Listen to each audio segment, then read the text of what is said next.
Welcome to Optimize Every Day, where 1% improvement leads to big changes over time. So, today I was thinking about innovation. And you might think, why innovation? Why would it be a good topic? Well, I brought this topic up before, but I was thinking a little bit deeper. And why is innovation good in behavior modification? Because it's not something that's typically considered a value when you're looking at self-improvement.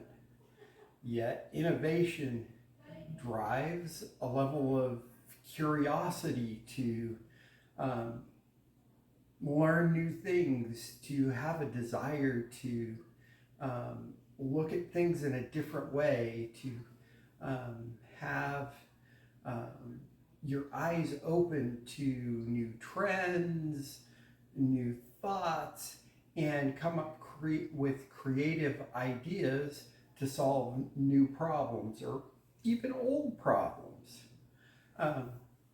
The necessity to solve problems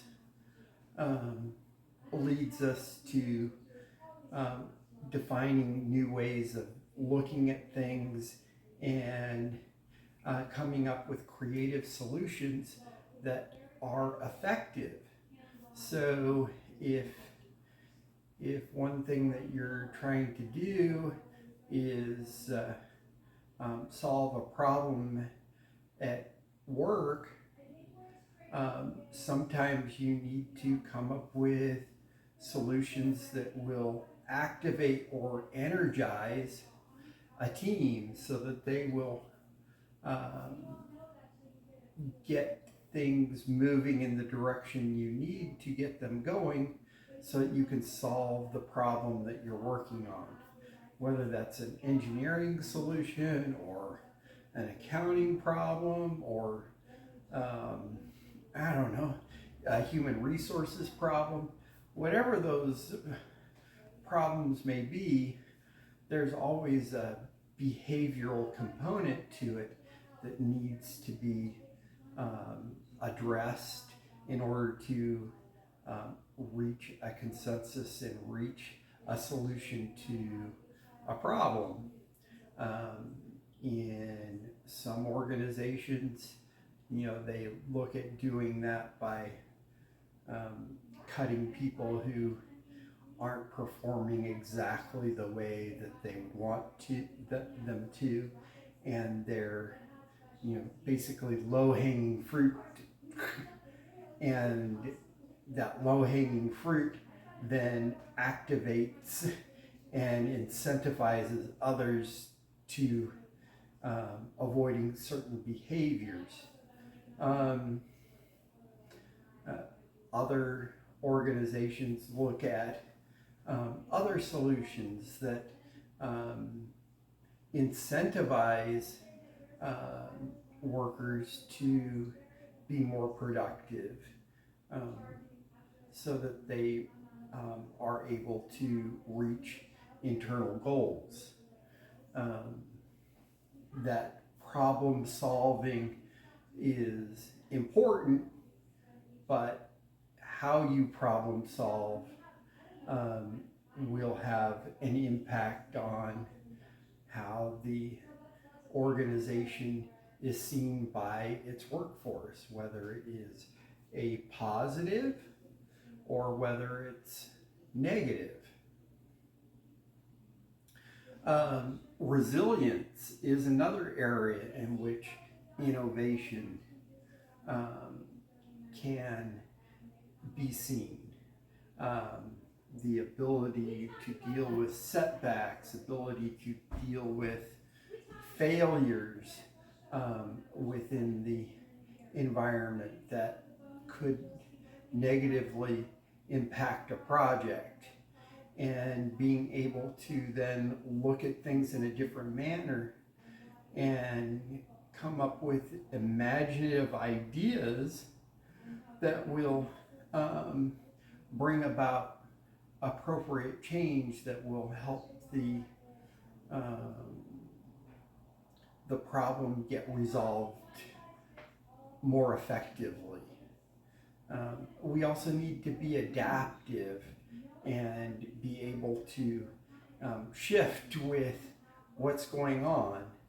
Um, so if something is happening and it's sending something to the left, and you need a course correction to send it back to the right so that everything stays in the straight line as expected, you know, that means that there has to be an adaptability to make up for certain problems that will keep things on track while a solution is found to try and figure out why it's going to the left or it's going to the right, yet keeping it still moving in the center direction till a solution can be found.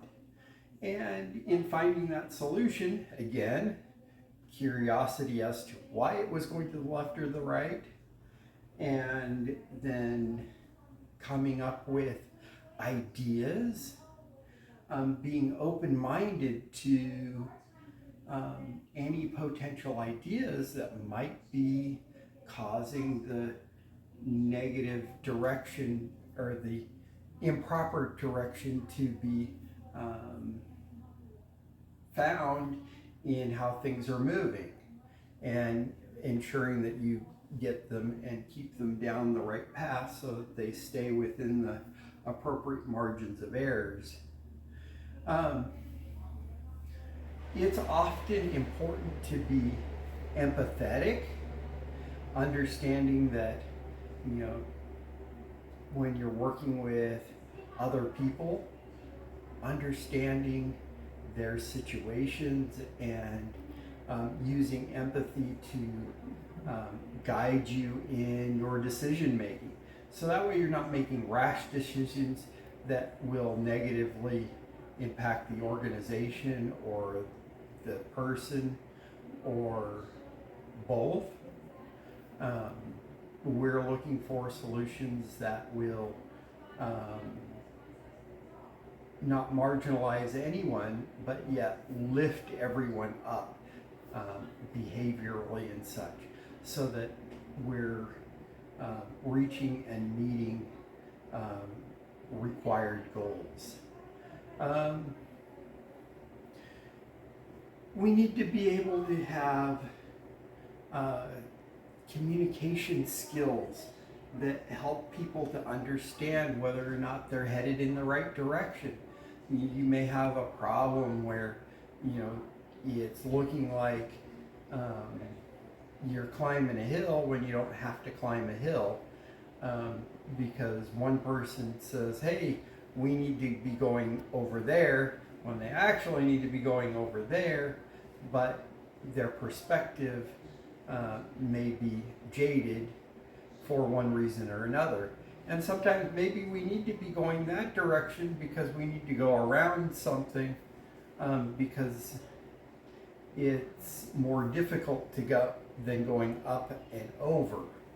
On the other hand, sometimes going around is going to be a much longer and much more grueling task than going up and over, even though the up part is going to be much more intense initially, but then once you reach that plateau, it stays nice and easy for a bit, and then when you reach the end of the plateau, then it's basically you've got your control of where you're going, and it's just a race to the finish. So it's a matter of how you communicate where things need to go and what direction you need to go in and how you can get there. These are really vast generalizations because I don't have any concrete examples at this moment. in future episodes, I will start coming up with more concrete solutions with better stories. I feel like that's next progression here in this, because I'm trying to make that 1% improvement in myself as well.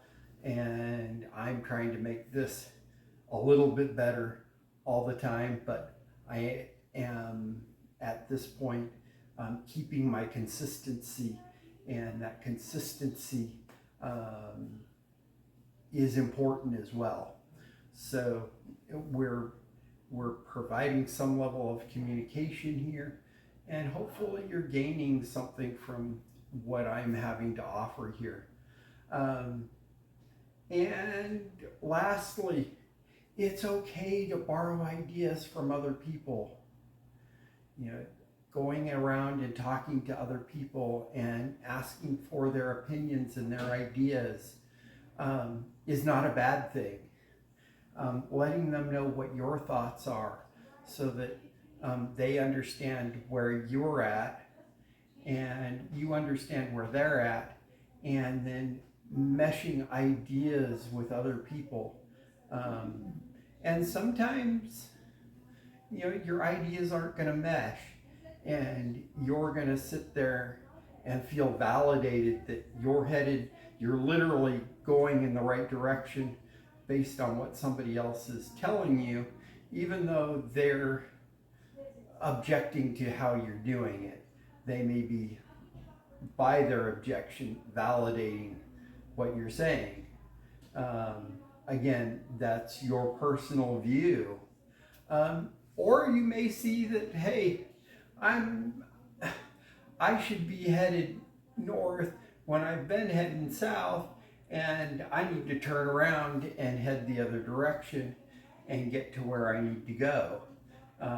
You may find that, you know, heading in different directions instead of going up and down and up and down and up and down, you know, if you go to the side and then go along a straight path, it might actually be a shorter, faster path and a much easier path.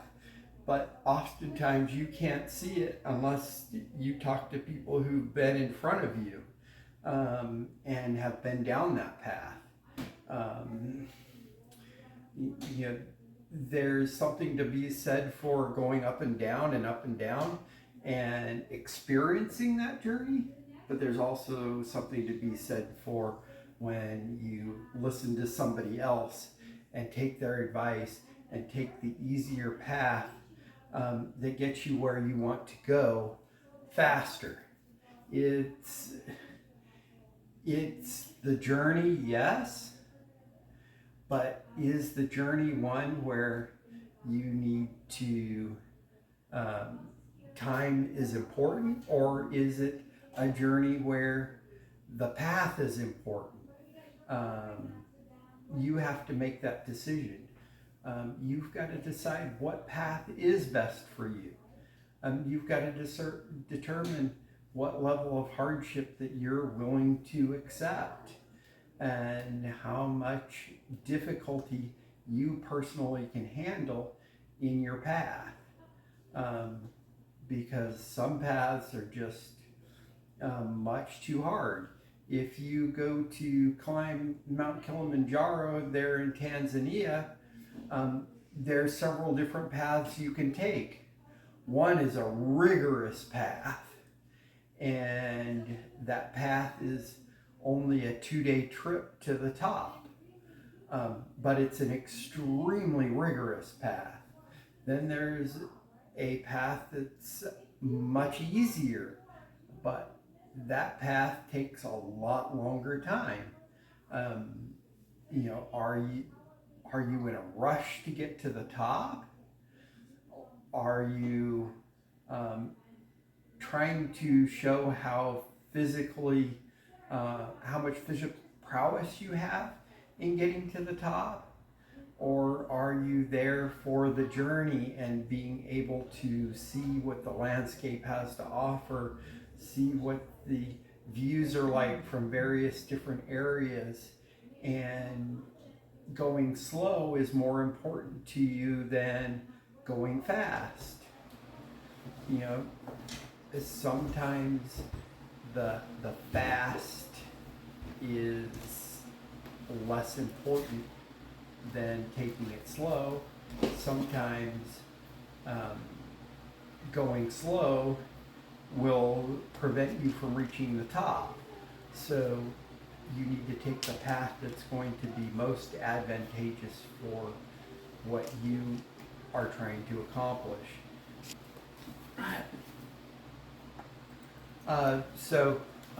Here we are. I just want to bring you to the end here and close. Take a look at how you can reinvent how you look at things, reinvent how you deal with people, and find solutions that are innovative, imaginative, shows your curiosity and resilience, and find problem-solving methodologies that enhance your group and your program and get you where you want to be, personally and professionally. Well, we've come to the end here for today, but thanks for watching. Like and subscribe, and please comment.